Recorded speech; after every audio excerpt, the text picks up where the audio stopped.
Menteri Badan Usaha Milik Negara atau BUMN, Erick Thohir dinilai berpeluang besar diusung menjadi calon wakil presiden pada Pilpres 2024 mendatang. Posisi Erick Thohir dinilai dapat menjadi sebuah keuntungan karena bukan kader partai politik. Pengamat politik Universitas Pelita Harapan M. Rusi Hombing mengatakan Erick Thohir menjadi figur yang layak diusung sebagai cawapres. Kepemimpinan Erick Thohir terbukti menghadirkan dampak yang positif.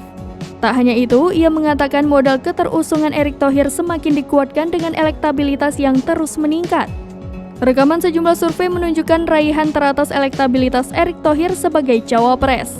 Tren elektabilitas Erick Thohir tercatat begitu konsisten alami kenaikan signifikan. Kondisi demikian jika merujuk pada survei indikator politik Indonesia periode 11 sampai 17 April 2023. Elektabilitas Erick Thohir konsisten mengalami kenaikan pesat mulai dari bulan Februari 17,5% serta Maret sebesar 11,3%. Kemudian melesat pada April menjadi 17,3%.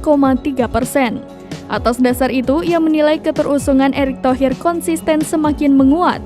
Figur yang begitu mendapat banyak dukungan dari seluruh elemen masyarakat tanah air.